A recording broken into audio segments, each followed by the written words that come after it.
নমস্কার বন্ধুরা, আমি সঞ্জু। প্রত্যেক দিনের মতন আজকেও দুর্দান্ত একটা রেসিপি নিয়ে চলে এসেছি। আচ্ছা, তোমরা কি রোজ রোজ একঘেয়েমি পনিরের তরকারি খেতে খেতে বোর হয়ে গেছো? তাহলে আজকের রেসিপি তোমাদের জন্য। আজকের রেসিপি পনির দো পেঁয়াজা। তো পনির দো পেঁয়াজাটা আজকে আমি একদম ধাবা স্টাইলে তৈরি করব, আর সেটাই তোমাদের সাথে শেয়ার করছি। তো দেখো, আমি রেসিপিটা করার জন্য এখানে 400 গ্রাম পনির নিয়ে নিয়েছি। এবার পনিরগুলোকে আমি ছোট ছোট করে কেটে নেব। ছোট ছোট মানে অতিরিক্ত ছোটও করব না, আবার অতিরিক্ত বড়ও করব না, মাঝারি সাইজে কেটে নেব।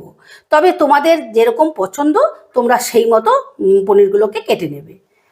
দেখো, সমস্ত পনিরগুলোকে আমি ঠিক এরকম সাইজের করে কেটে নিয়েছি। এবারে আমি মূল রান্নায় চলে যাব। এবারে ফাইনালি রান্নাটা করার জন্য গ্যাস ধরিয়ে কড়া বসিয়ে দিয়েছি, আর কড়ায় দিয়ে দিচ্ছি বেশ খানিকটা সাদা তেল। তেলের পরিমাণটা আর বললাম না, তোমরা যে যেরকম তেল পছন্দ করো সেই মতো দিও। তেলটা হালকা গরম হয়ে গেলে দিয়ে দিচ্ছি 2 চামচ ঘি। এবারে দিয়ে দিচ্ছি ফোড়ন। ফোড়নে দিচ্ছি 5টা এলাচ, একটু দারচিনি, 4টে লবঙ্গ, আর কয়েকটা গোলমরিচকে আমি একটু থেতো করে নিয়েছি, তাহলে খেতে ভালো লাগবে, আর গোটা জিরে। এবারে গ্যাসের আঁচটা লোতে রেখেই ফোড়নটা হালকা করে নাড়াচাড়া করে নেব। ফোড়নটা একটু নাড়াচাড়া করতে করতে দেখবে মিষ্টি একটা গন্ধ বেরিয়েছে, তখন দিয়ে দিচ্ছি পেঁয়াজ কুচি। এখানে মাঝারি সাইজের 3টে পেঁয়াজকে আমি কুচিয়ে নিয়েছি। এবারে গ্যাসের আঁচটা মিডিয়ামে রেখে পেঁয়াজটা আমি একটু নরম করে নেব। পেঁয়াজটা একটু নাড়াচাড়া করার পরই যখন এরকম নরম হয়ে যাবে তখন দিয়ে দেব আদা। এখানে আমি 2.5 কোয়া আদা থেতো করে নিয়েছি।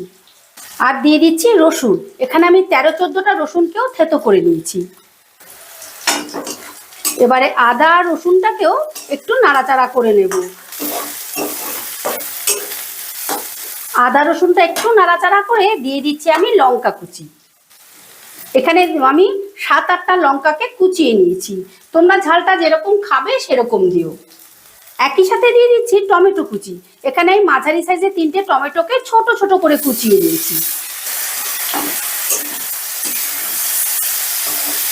আচ্ছা, ধাবাতে যে দো পেঁয়াজাটা তৈরি করা হয় পনিরের, সেটা কিন্তু ওরা বেটে মশলা তৈরি করে না।